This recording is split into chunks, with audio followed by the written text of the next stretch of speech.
지난 수요일에 우리는 예수님의 탄생 이야기를 함께 나누면서 예수님의 탄생 이야기를 듣고 반응했던 세 부류의 사람들을 살펴보았습니다. 예수님께서 태어났다는 소식을 듣고 동방박사들의 반응 어땠는지, 그리고 대제사장과 서기관들의 반응은 어땠는지, 그리고 마지막으로 헤로드 왕의 반응은 어땠는지 우리가 살펴보았습니다.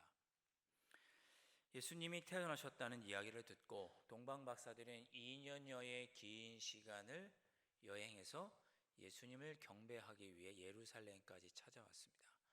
별을 보고 2년여의 긴 여행 끝에 천천히 여행을 와서 예수님을 만나고, 예수님을 만난 후에는 그 앞에 무릎을 꿇고 경배하고 황금과 유향과 모략을 드리기까지 예수님께 경배하며 인사했습니다.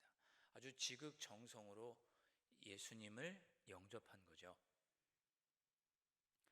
동방박사들은 예수님을 만왕의 왕으로, 존귀하신 왕으로 인정하고 받아들였습니다.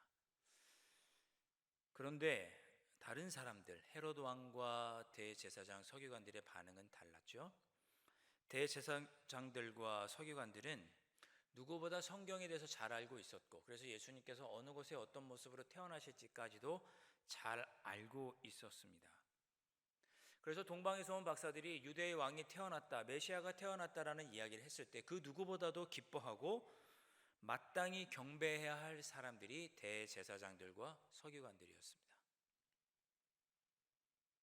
그런데 그 누구보다도 예수님, 오랫동안 기다렸던, 성경에서 말씀하셨던 그 예수님에 대한 탄생 이야기를 듣고 대제사장과 서기관들은 그 누구보다도 무관심했습니다.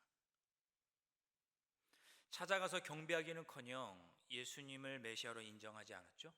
그들은 예수님을 메시아로 태어났을 때도 인정하지 않았지만 예수님의 공생이 끝날 때까지, 예수님을 십자가에 달려 돌아가 죽기까지, 못 박을 때까지 예수님을 메시아로 인정하지 않았던 참으로 강팍한 부류가 대제사장과 서기관들이었습니다. 그리고 헤로드 왕은 더 악한 반응을 보입니다. 그렇죠? 자신의 왕권을 위협할 메시아가 태어났다는, 유대인의 왕이 태어났다고 하는 소식을 듣자 헤로드 왕은 찾아가 경배하기보다 메시아를 죽이려고 마음을 먹었습니다. 지난주에는 말씀드리지 않았지만 헤로드 왕은 사실은 정통 유대인의 왕은 아니었습니다. 그는 이두메 출신, 즉 에돔 사람 출신이었습니다. 에돔은 에서의 후예죠. 그러니까 야곱의 형이 에서 아니겠습니까? 그러니까 정통 유대인의 후손은 아닌 것이죠. 로마의 사람들이 유다 땅을 다스릴 사람으로 야곱의 후손 중에서, 정통 야곱의 후손 중에, 다윗의 후손 중에서 왕위를 세운 것이 아니라 야곱의 형이었던 에서의 후손, 에돔 사람 중에서 왕을 뽑아서 유다 땅을 다스리게 했습니다. 그 사람이 누구였느냐? 바로 헤롯이었습니다. 헤롯은 자기가 정통이 아니다 보니 당연히 다윗의 후손이라고 하는 유대인의 왕이 태어났다고 하자 자기의 왕위가 빼앗길까 봐 두려웠습니다. 그래서 어떻게 결정합니까? 왕을, 이 아기 예수님을, 메시아를, 그리스도를 죽여야겠다라고 그가 마음을 먹었습니다. 예수님이 태어났다고 하는 소식을 듣고 누구는 지극정성으로 2년의 시간을 거쳐서 먼 길을 여행 와서 예수님을 경배하고 만왕의 왕으로 영접한 반면, 누구는 철저히 무관심했고 누구는 자기의 이익을 위해서 메시아를 죽이려고 반응을 합니다. 자, 우리는 어떤 모습으로 그러면 우리 예수님에게 반응하는 삶을 살아야 할까? 동방박사들처럼 우리 예수님의 말씀에 순종하고 그분을 우리의 왕으로 보시는 그런 삶을 살아야 합니다라고 우리가 지난 시간에 말씀을 함께 나눴습니다. 자, 오늘 말씀은 그렇게 끝나는 것이 아니고 예수님의 탄생 이야기가 더 길게 이어지는데, 헤롯 왕이 동방박사들이 자기에게 알리지도 않고 다른 길로 돌아갔다는 이야기를 듣고 화가 나서, 그래서 아기 예수님을 반드시 죽여야겠다는 마음을 먹고 실행에 옮기는 이야기가 13절부터 나오고 있습니다. 13절을 보면 주의 사자가 천사가 나타난 거죠. 천사가 나타나서 13절에 보면 요셉에게 헤롯 왕이 아기를 죽이려고 하니 빨리 도망가라, 애굽 땅으로 피난 가라라고 이야기합니다. 그래서 요셉과 마리아 아기 예수님이 14절에 보면 애굽 땅으로 피난 가죠. 그리고 나서 15절에 중요한 표현이 나옵니다. 여러분 가진 성경 15절 말씀을 우리가 함께 보겠습니다. 함께 읽겠습니다. 시작. 헤롯이 죽기까지 거기 있었으니 이는 주께서 선지자를 통하여 말씀하신 바 애굽으로부터 내 아들을 불렀다 함을 이루려 하심이라. 아멘. 중요한 표현이 나오는데 주께서 선지자를 통하여 말씀하신 바 뭐뭐뭐한 것을 이루려 하심이라 라고 하는 표현이 나옵니다. 그러니까 예수님께서 애굽 땅으로 피난 간 것이 구약 선지자들의 예언을 이루는 것이다 라고 기록하고 있는 것입니다. 주께서 선지자를 통하여 말씀하신 바를 이루려 하심이다. 이 표현을 가리켜서 우리 학자들은 구약 예언 성취문이라고 부릅니다. 구약 예언 성취문이라고 이 문장을 이렇게 불러요. 예수님께서 이 땅에 태어나셔서 애굽으로 피난 가신 것은 구약의 예언을 성취한 것이다라고 마태가 기록하고 있습니다. 그러면서 애굽으로부터 내 아들을 불렀다라고 하는 이 말씀이 어디서 나오는지를 분명히 밝혀주죠. 여러분 성경책 보시면 우리 이제 자막으로 보면 잘 나오지는 않지만 성경책 보시면 앞에 애굽으로 내 아들을 불렀다고 할 때 뭐 이렇게 기억하고 가로 이렇게 있죠. 예, 그 밑에 그 주석이에요. 그 말씀이 구약에 어디에서 나오는지를 주석을 달고 있습니다. 어디서 나옵니까? 밑에 보면 호세아 11장 1절 말씀을 인용한 것입니다. 호세아 11장에는 어떤 내용이 있느냐?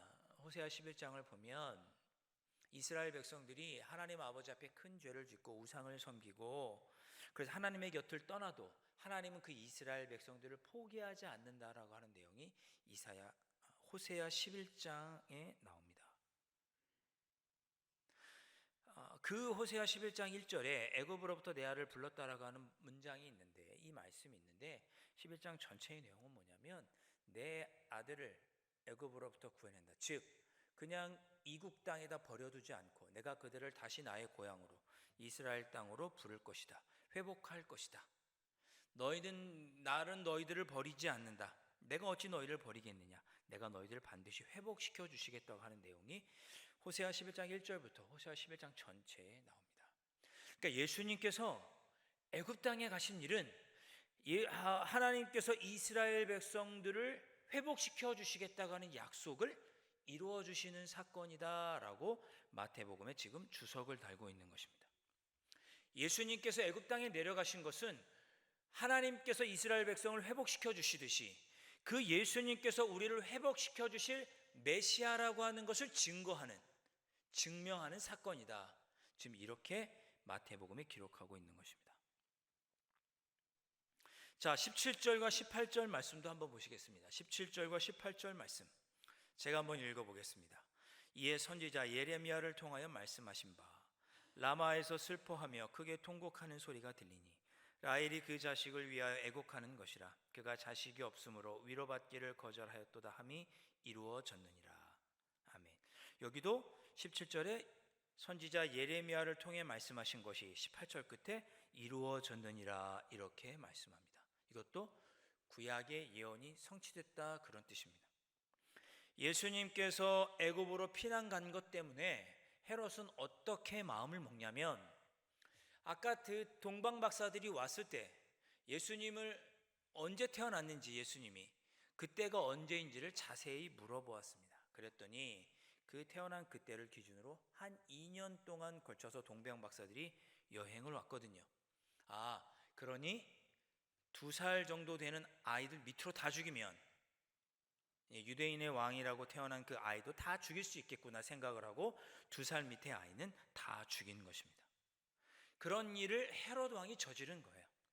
이 일이 얼마나 잔혹하고 안타까운 일인지 많은 부모들이 자녀들이 그렇게 목숨을 잃을 때 슬퍼하고 울부짖지 않았겠습니까? 그런데 이 안타까운 이 일도 하나님께서 구약에 약속하신 메시아를 보내주시겠다고 하신 그 사건을 이루는 일이었다라고 지금 기록하고 있는 것입니다. 18절에 나오는 라마에서 슬퍼하며 크게 통곡하는 소리가 들렸다라고 하는 이 말씀은 예레미야 31장에 나오는 말씀입니다. 예레미야 31장에 어떤 내용이 나오냐? 하나님은 우리를 사랑하신다. 그래서 우리가 바벨론의 포로로 끌려갔지만 다시 회복시켜 주실 것이고 우리에게 새로운 언약을 허락하실 것이다 라고 하는 내용이 예레미야 31장에 나옵니다. 그러니까 그 어린 2살 이하의 아이들이 죽는 그 안타까운 사건도, 참혹한 비극도 비록 안타까운 일이지만 예수님께서 우리를 회복시켜 주실 메시아라고 하는 사건을 이루는 사건이다, 그렇게 이야기하고 있는 것입니다. 라헬이 누구입니까? 라헬, 야곱의 아내죠. 야곱의 아내가 4명이 있습니다. 그 중에 라헬만 마지막에 아이를 낳죠. 그 전까지는 자녀가 라헬이 없었어요. 그래서 하나님께 울부짖고 통곡합니다. 하나님, 왜 저에게는 자식을 주지 않으십니까? 그랬더니 하나님께서 나중에 아이를 낳게 해주시죠. 그 아이가 바로 요셉입니다. 하나님께서 자녀가 없어서 울부짖는 라헬에게 아들 요셉을 주심으로 회복시켜 주셨던 것처럼 하나님께서 그렇게 동일하게 바벨론의 포로로 끌려갔던 이스라엘 백성들을 다시금 회복시켜 주실 것이다 라고 하는 말씀이 예레미야 31장의 말씀이고, 그 말씀을 인용해서 오늘 마태복음 2장에서는 우리 예수님께서 그렇게 죄로부터 허우적거리는 우리 인생을 회복시켜 주실 것이다, 우리 예수님은 그렇게 우리를 회복시켜 주시는 분이시다라고 증명해 주고 있는 것입니다. 구약 성경의 말씀이 그렇게 예수님에게 이런 아이가 죽는 사건을 통해서도 구약의 예언이 성취되었다, 이렇게 증명하고 있는 것입니다. 처음에도 그렇고 두 번째 말씀도 우리에게 무엇을 계속 얘기해 주고 있냐면 예수님께서 우리를 구원하시고 회복시켜 주실 분이라고 하는 내용을 계속 반복해서 말씀하고, 그거를 계속 지금 증명하고 있는 거예요. 예수님께서 이 땅에 우리를 구원하실 참된 메시아로 오셨다, 그것은 구약을 성취하는 일이다, 그분이 이 땅에 오셔서 우리를 회복하고 구원하여 주실 것이라고 하는 것을, 그 예언이 성취되었다라고 하는 것을 계속 구약의 말씀을 인용해서 증명하고 있는 것입니다. 마지막으로 23절의 말씀도 동일한 내용입니다. 23절 말씀, 나사렛이란 동네에 가서 사니 이는 선지자로 하신 말씀에 나사렛 사람이라 칭하리라 하심을 이루려 함이니라. 마지막 23절에 이렇게 말씀하고 있죠. 예수님께서 애굽으로 피난 간 후에 몇 년 시간이 지났더니 헤롯 왕이 죽었습니다. 그러니까 헤롯 왕이 죽었다는 이야기를 듣고 이제 고향으로 돌아가려고 합니다. 왜? 애굽 땅에 나그네로 있는 건 너무나 힘들고 어려운 일이니까요. 다시 이제 고향 땅으로 돌아오려고 합니다. 근데 천사가 또 나타났어요. 고향으로 베들레헴으로 돌아가지 말아라. 그의 아들 아켈레오가 왕이 되었는데 아무래도 위험하니 갈릴리 나사렛으로 가라 라고 주의 천사가 알려줍니다. 그래서 고향으로 가지 못하고 어디를 가요? 나사렛으로 가게 됩니다. 이것이 이사야 11장 1절의 말씀을 이루는 일이다라고 오늘 주석에 달고 있습니다. 나사렛 사람이라 일컬음 받을 것이다. 그 앞에 보면 이사야 11장 1절 말씀이라고 기록되어 있는데 이사야 11장 1절에는 나사렛이라는 말이 이사야 11장에 나오진 않아요. 그런데 이사야 11장에는 무슨 내용이 나오냐 하면 결국 2세 후에 다윗의 후예에서 메시아가 태어날 것이라는 내용이 이사야 11장에 나옵니다. 그러니까 예수님께서 애굽 땅에서 죽지 않고 살아서 마침내 메시아가 되었다. 그런데 나사렛에서 살게 되었다. 예수님께서 죽지 않고 메시아로 살게 되었다라는 내용이 이루어졌다. 이사야의 메시아에 대한 이야기가 사상이 성취되었다라고 하는 것을 이사야 11장 말씀을 통해서 인용하고 있습니다. 이사야의 이사야에서 등장하는 메시아는 어떤 메시아인가? 이사야의 전체에서 보여지는 메시아는 어떤 메시아인가 하면 고통받는 메시아, 멸시와 천대를 받는 메시아, 소외받는 메시아를 상징합니다. 이사야 53장에 보면 우리에게 오실 메시아는 우리를 위해서 찢기고 피 흘리시고 고통받으시는 연약한 메시아로서 보여집니다. 그러니까 이사야가 말하는 메시아는 그렇게 피 흘리고 버림받은 연약한 나사렛 메시아예요. 그러니까 예수님께서 나사렛에서 사셨다는 것이 이 이사야에 나오는 메시아의 모습을 성취했다는 거예요. 나사렛은 어떤 동네인가? 전에도 설명을 드렸지만 나사렛은 매우 가난하고 헐벗고 굶주린 사람들이 사는 그런 동네였습니다. 나사렛에 사는 사람들은 모두 다 소외받았고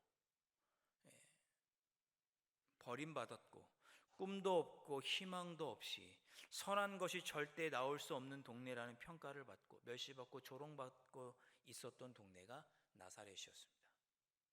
그러니까 예수님께서 나사렛 출신 사람이 되었다라고 하는 것은 저 예수는 절대 메시아가 될 수 없어. 저 사람은 아주 천한 동네에서 태어난 사람이야. 저 사람은 소외되고 불쌍한 사람이야. 멸시받아야 될, 무시받아야 될 그런 사람이야 라는 이야기를 듣고 예수님이 살게 되셨다, 그런 뜻입니다. 그러니까 예수님께서 참으로 부족하고 연약한 사람으로 나사렛 사람이라는 평가를 들으며 살게 되었다라고 하는, 부족하고 연약한 메시아라고 하는 그 이사야에 나오는 메시아의 그 정신을 이루신 참된 메시아가 되셨다. 그것이 나사렛 사람이라는 칭함을 받게 된 것이다. 그 예언이 이루어짐으로 이사야에 나오는 그 메시아의 모습을 예수님께서 이루신 것이다. 이렇게 마태복음 기자는 기록하고 있습니다. 정리하자면 그렇습니다. 예수님의 이 땅에 태어나심은 우리를 죄로부터 구원하시고 회복시키기 위해서 오셨고, 그 예수님의 탄생은 구약에 예언되었고 그 예언이 성취되었습니다. 그것을 기록하고 있는 것이 오늘 본문 말씀입니다. 사랑하는 성도 여러분, 놀랍게도 성경은 우리의 삶의 회복의 열쇠가 예수님께 달려 있다라고 처음부터 우리에게 말씀해 줍니다. 우리의 삶의 문제들을 해결할 수 있는 열쇠는 어디에 있느냐? 우리의 삶을 구원하고 회복시켜 줄 열쇠는 어디에 있느냐? 우리가 어떤 모습으로 살고 있든지 이 지옥 같은 삶을 살고 있는 나를 구원해 주실 그 회복의 열쇠는 누구이냐? 예수 그리스도라고 성경은 우리에게 정확하게 가르쳐주고 있습니다.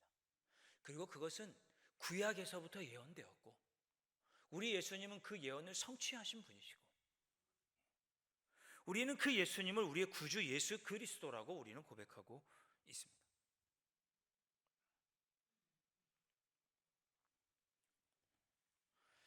오래전에 한 소녀가 큰 숲을 이렇게 거닐고 있었습니다. 한 여자아이가 이렇게 숲을 이렇게 거닐고 있었어요. 이 여자아이는 집 옆에 있는 그 숲을 돌아다니는 걸 굉장히 좋아했습니다.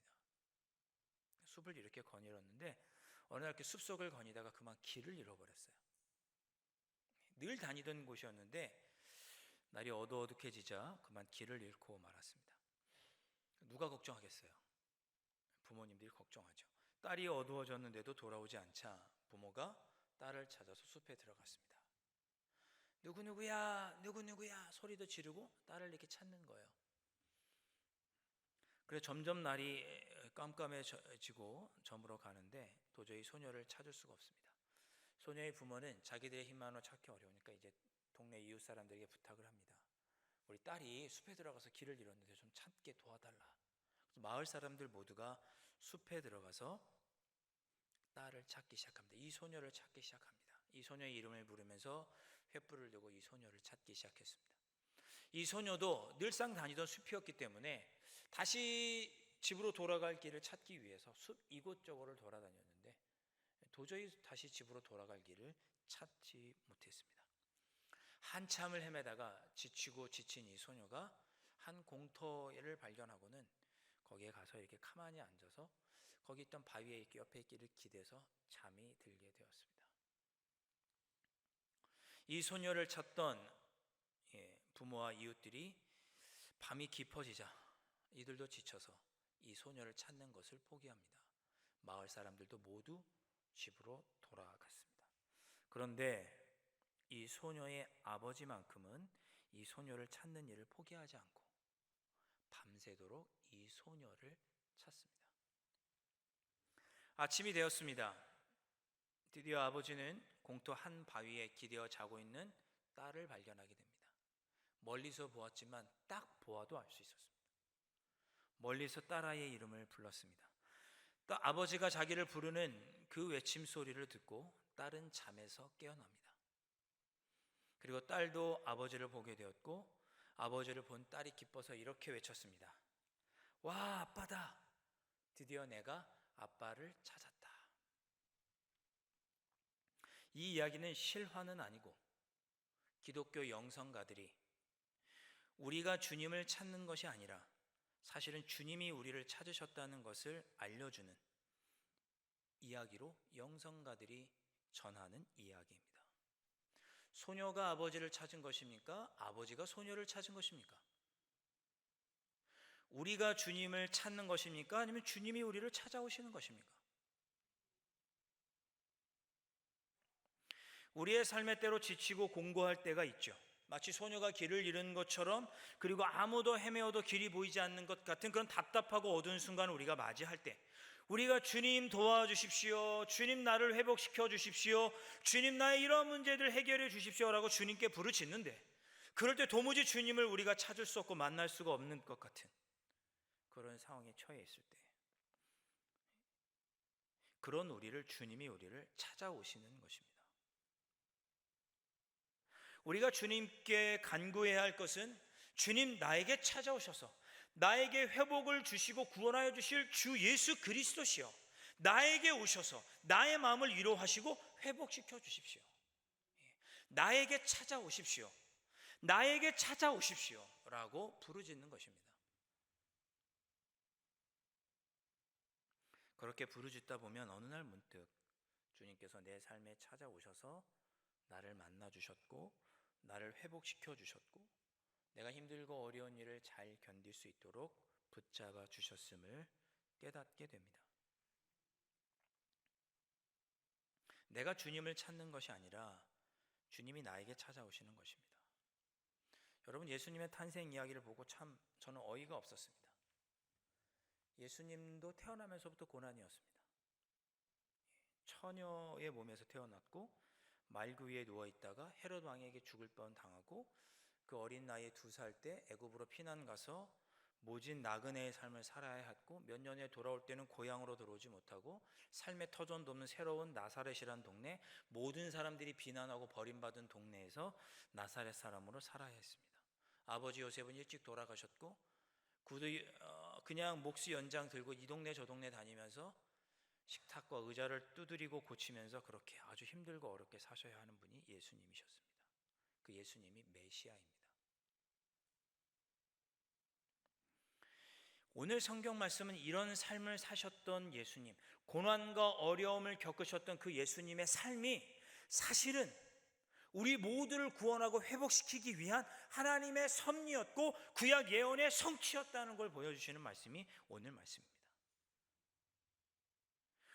오늘 말씀이 우리에게 위로가 되고 용기가 되기를 바라는 것은 예수님께서도 그렇게 힘들고 어려운 삶을 사셨는데, 태어나면서부터 힘들고 어려우셨는데 그분의 삶이 우리를 구원하기 위한 하나님의 예언을 성취하는 섭리 가운데 있었다면, 오늘 우리의 삶이 비록 힘들고 어려워도 우리의 삶이 하나님의 뜻을 이루어가는 또한 섭리의 과정이고 우리를 통하여 이 고난을 통하여도 하나님의 역사가 이루어질 것이라고 하는 그런 하나님의 구원의 성취를 우리가 믿을 수 있기를, 오늘 말씀을 통해서 우리가 믿을 수 있기를 간절히 바라는 것입니다.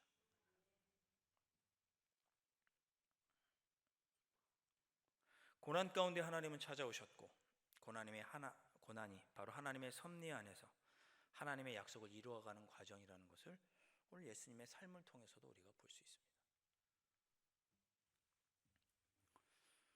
말씀을 마쳐 보겠습니다. 예전에 책 제목이 재밌어. 참 좋아서 샀던 책이 하나 있습니다. 곧게 난 길은 하나도 없더라라는 책입니다. 곧게 난 길은 하나도 없더라. 이 책이 다 이렇게 어느 목사님의 에세이였는데 너무 마음에 와닿았어요. 곧게 난 길은 인생에 곧게 난 길은 하나도 없구나. 이 책을 딱 읽으면 짧은 이야기로 목사님의 에세이들을 쭉 기록해 놨는데 이분이 곧게 난 길은 하나도 없더라. 자기의 길을 돌아보니 곧게 난 길은 하나도 없더라. 이렇게 기록합니다. 언제나 자기의 인생은 꾸불꾸불했답니다. 그런데 이 꾸불꾸불한 길에 보화가 숨어 있었다고 고백합니다. 힘들고 어려운 순간에 하나님께서 좋은 사람들을 만나게 해주셨고 나의 믿음이 성장하게 해주셨고 실패를 통해서는 겸손을 배우게 하셨고 이해할 수 없는 미움을 받을 때는 누군가를 용서하는 법을 배우게 하셨다. 앞으로도 나의 삶은 걸어야 할 길이 분명히 있는데 그 길은 여전히 곧은 길이 아니라 꾸불꾸불할 것이고 나는 또 넘어지기도 하고 눈물을 흘리기도 하면서 그러나 또한 성숙해지고 성장할 것이고 그 안에 보화와 같은 하나님의 은혜를 발견하고 또 일어서서 이 구불구불한 길을 걸어갈 것이다. 이런 이야기를 그 책에 써두었습니다. 여러분의 삶은 어떠십니까? 곧은 길만은 아니시죠? 곧은 길만은 아니시죠? 우리의 메시아로 오신 예수님도 곧은 길로 걸어서 오신 분은 아니십니다. 오히려 가시밭길이셨죠. 그러나 예수님의 길에도 보화가 가득한 길이었고 그 길은 온 인류를 구원하는 길이었습니다. 예수님께서 오셨던 그 구불구불한 길이 온 인류를 구원하는 하나님의 구원의 은혜와 보화가 가득한 길이라는 것을 증명해 주시는 사건이 오늘 우리가 읽었던 구약의 예언을 성취했던 그 말씀들입니다. 저와 여러분의 앞길도 꾸불꾸불할 것입니다. 시온의 대로로 쭉 뻗었으면 좋겠지만 쭉 뻗다가도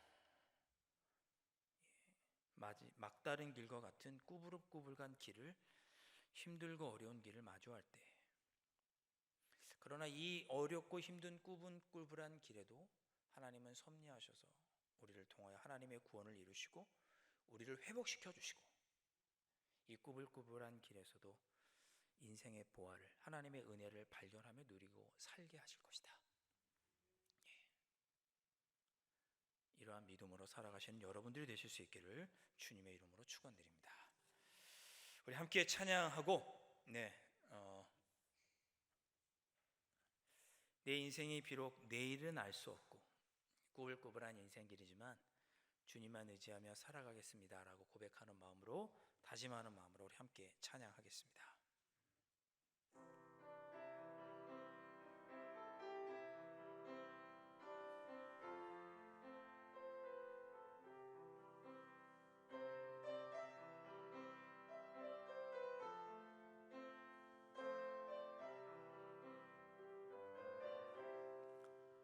내일 일은 난 몰라요. 하루하루 살아요.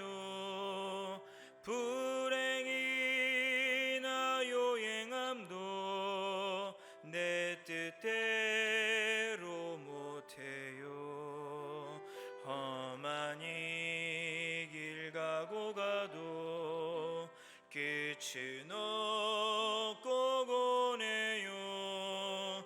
주님 예수 팔레미사 내 손 잡아주소서.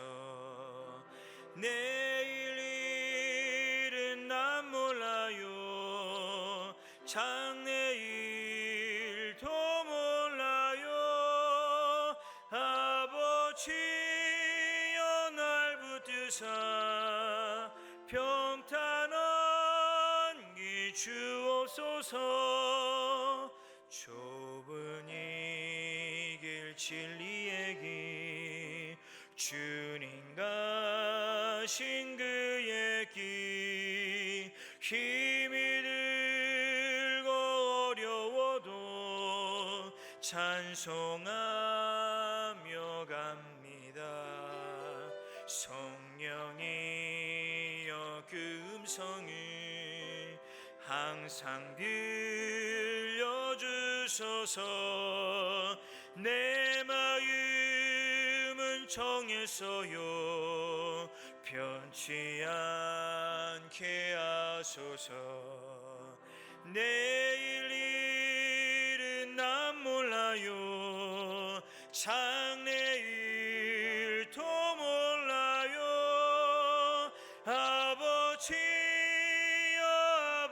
아버지여 주신 소명 이루소서.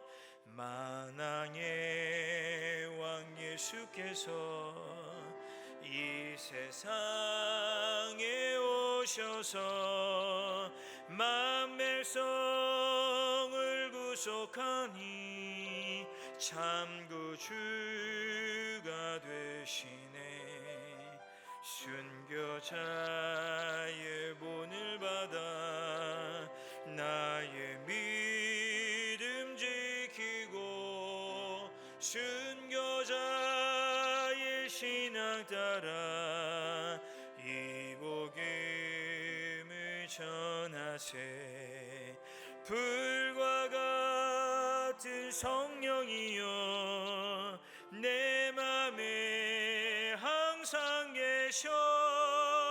천국 가는 그날까지 주여 지키. 우리 1절로 한 번 더 찬양합니다. 내일 일은 난 몰라요.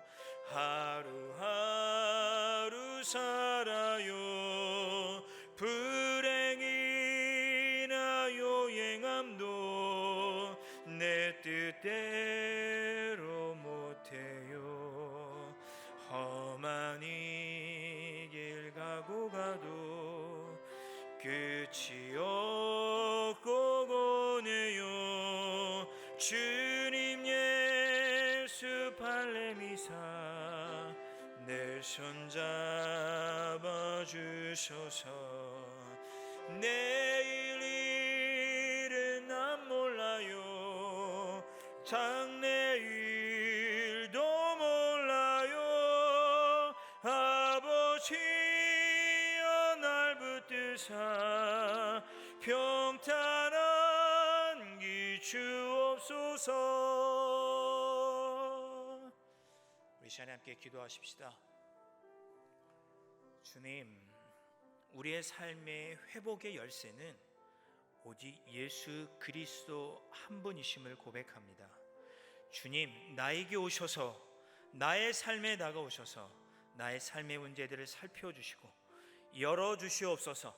하늘의 문을 열어주시옵시고 내 삶의 문제들을 해결하여 주시옵시고 나에게 다가오시는 주님으로 말미암아 아버지 베풀어 주시는 귀한 은혜 가운데 살아갈 수 있도록 주님 붙잡아 주시고 인도하여 주시옵소서. 날마다 하나님의 은혜 속에 살아가는 삶이 될 수 있도록 인도하여 주시옵시고 정말 매일매일 삶 속에 주님의 위로하심과 회복을 경험하는 귀하고 복된 삶이 될 수 있도록 그런 길을 걸어갈 수 있도록 성령 하나님 붙잡아 주십시오. 우리 이렇게 간절한 마음으로 우리 주님께서 우리의 삶에 찾아오시기를, 우리의 삶을 회복시켜 주시기를 간절히 소원하면서 우리 함께 통성으로 기도하도록 하시겠습니다.